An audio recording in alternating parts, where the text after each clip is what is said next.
What's up? Ay, what's up? So, ang gagawin natin, lilipat natin yung PC ko doon sa case. So, magiging time-lapse build siya.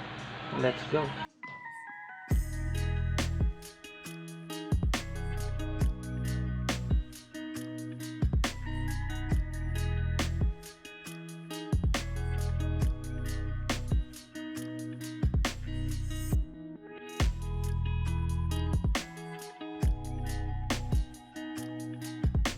What's up guys? It's me, Ayo.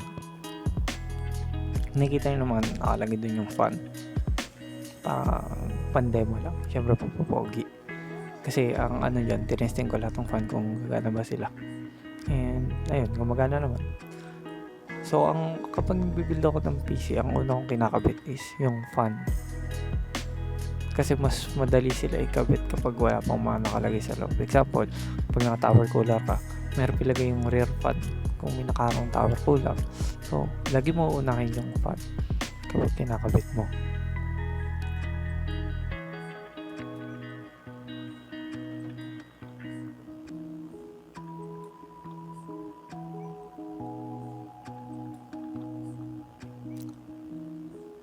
Ito pala yung pinaka-tricky niyan sa may PSU shroud kasi need mo ipasok yung mismong screw. Mahirap to kapag wala kang bendable na electric drill. Pero doable naman kasi may mga ibang hard drive bracket na non-removable, para namang removable. Luckily, wala siya hard drive bracket, talagang butas lang siya para sa hard drive. Kaya yun, medyo nadali ikabit. Tapos pala, ikaw din pala mag-adjust ng mismong fan. Kasi kumbaga may na-adjust kasi yung fan. Kumbaga pwede lang kasi dito 2 peraso. Pwede namang 3. So inuna ko muna yung sa harap. Then sunod yun sa may taas. Yung configuration pala nito is actually balance eh. Yung nasa harap is pulling air. Or siya naghumila ng fresh air. Then yung nasa rear din pushing siya kasi tapat niya naman is CPU, tower cooler, deep cool. Tapos yung taas ay yung exhaust kasi hot air rise eh. Syempre mas efficient siya kung pataas yung init. So bali ayun, ito na pala yung luma kong case. So bali magre-recase tayo, ililipat na natin. Testing natin kung gumagana.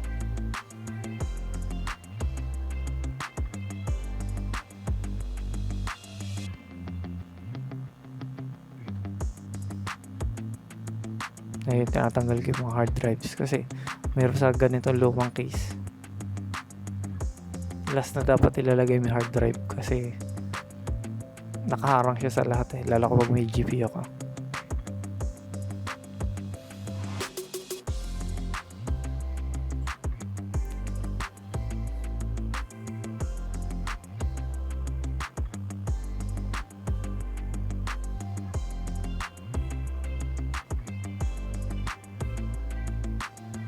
So ito, tinatanggal ko ng sunod yung mga cooling fans niya. Kasi itong case na to pala, kaya ko tinanggal yung mga ibang fan kasi gagamitin ko siya, papalitan ko ng ibang fan. Tapos ilipat yung isa kong computer dito sa luma kong case kasi bulok na yung case nun.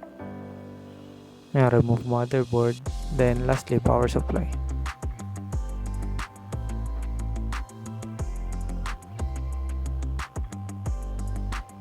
Kung napansin nyo pala, tinanggal ko rin yung CPU cooler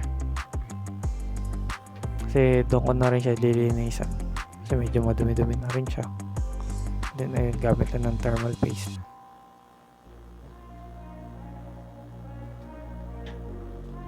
So ayun, malas makikita ang balian ng bracket. Tama.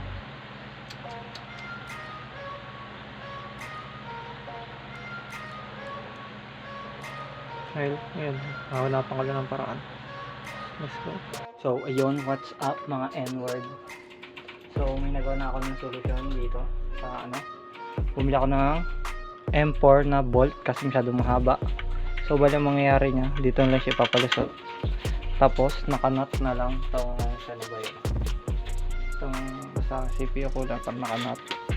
Ganyan na lang. Tapos, higpitan na lang gamit thread. Basta ganun lang concept. So, ayun. Tapos, para pala sa insulation sa likod, kahit walang lalagyan natin siya ng insulation. Ngayon, mag-short siya. Ganun. So, gagamitin ko na lang itong back cover niya. Ito. Gagamitin ko na lang. Makita niyo yung price. Let's go. Ayan, so, ayun. Makikita niyo. May 4 nuts na tuloy siyang pa-epal. Tapos ayun yung screw sa likod. Masyadong matangkad kasi ito eh. Pwede ko sana siyang putulan para sakto. Para next time, screw mounted na siya. Para yun. So ayun guys, kung nakikita nyo ko nakabit ko ng cooler, nilagyan ko siyang thermal paste. Bali, ready to reassemble na siya. Ang plano ko sana dito, lagyan ko siya ng dual fan push-pull. Kaya lang, para check natin kung mas malamig pa talaga siya or hindi. Pero baka wala naman atang difference kung dalawa yung fan. Siguro ang maganda lang doon, bababa yung RPM kasi tataas yung airflow. Pero nakadepende pa rin talaga sa heat pipes yun. Ang pakit lang pala sa deep cool na fans is 3 pin lang siya. Wala siyang extra pin para sa PWM. So bali, mababasa lang kung ilang RPM pero hindi mo siya makontrol via PWM.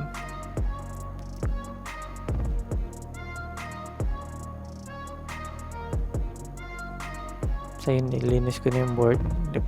Ang mali ko pala dito is nilagyan ko siya ng thread locker. So bali, thread locker, sinira niya yung plastic. Pero dahan-dahan siya nag-crack, hindi siya biglaan eh. Ito kung nakikita nyo, tinanggal ko ni isang case. Sinigpit ko para sa future use. Then yun, kakabit ko na siya sa mismong board. So inuna ko muna yung IO shield. Bali, huwag nyo laging kakalimutan itong IO shield kasi wala, back to zero kapag hindi mo siya nakabit eh. So pagka yun ng case, unahin nyo lagi itong IO shield para matapos yung problema nyo.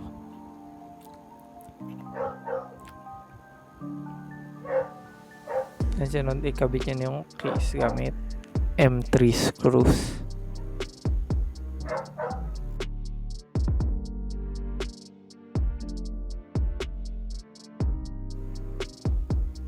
So, ginagawa ko dito, iniwala ko lang yung screw. Kasi yung kinabit ko kasi sa motherboard, bali, parang 2 piraso lang. Kasi baka need ko pa i-adjust. Tapos, ayun. Kasi i-ayusin ko pa yung mga standoffs. And then, in-screw ko na yung power supply. And then, itong part na to is just cable management.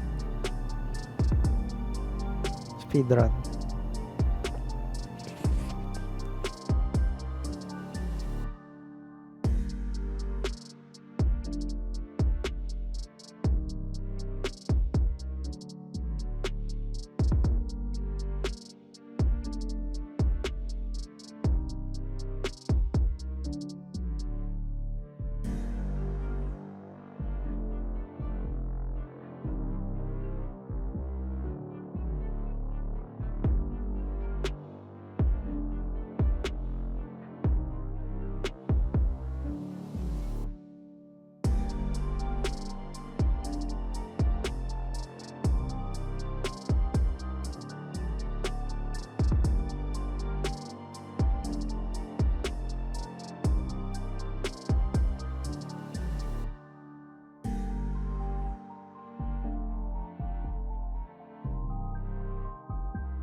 So, bali sa part na to, kinakabit ko na yung PC fan na 100mm, 92 ba or 100, basta ganun.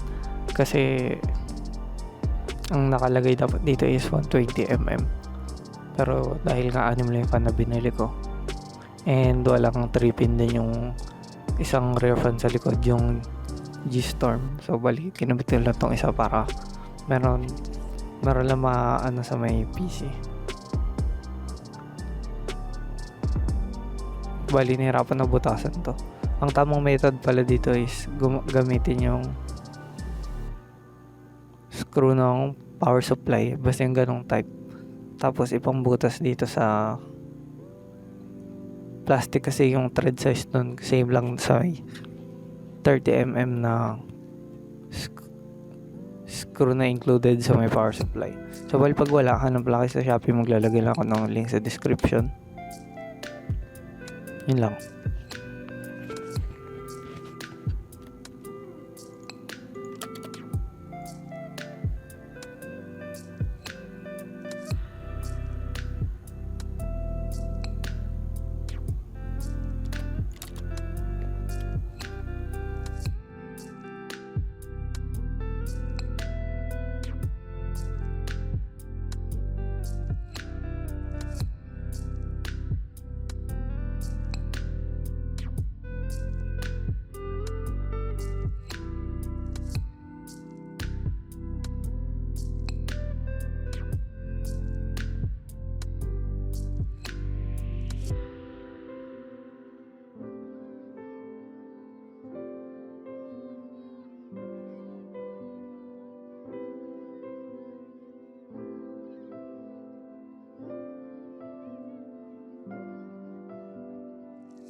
final finish.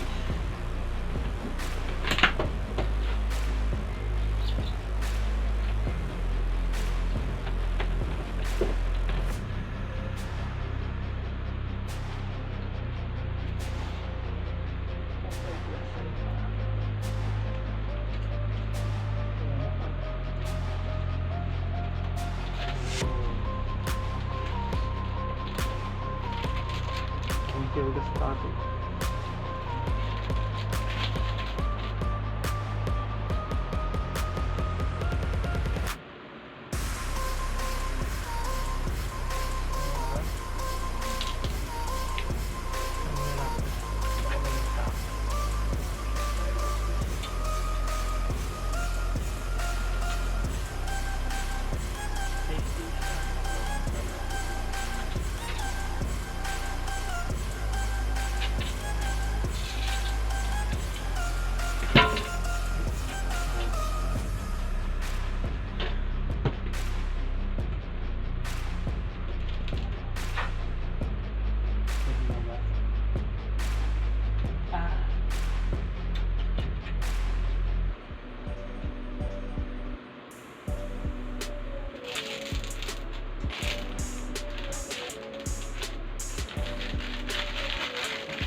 Static electricity.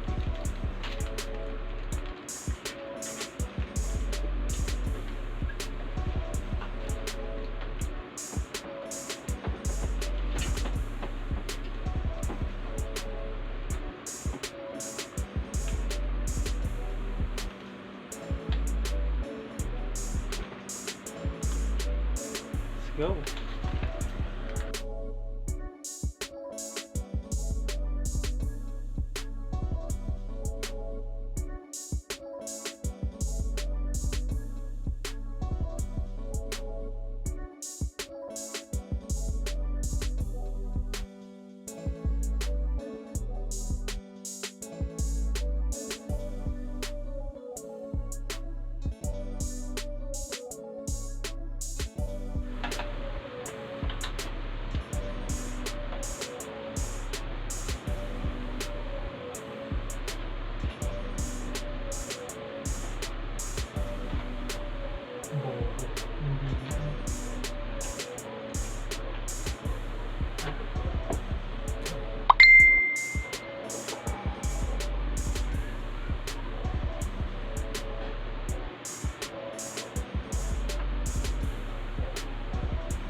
Then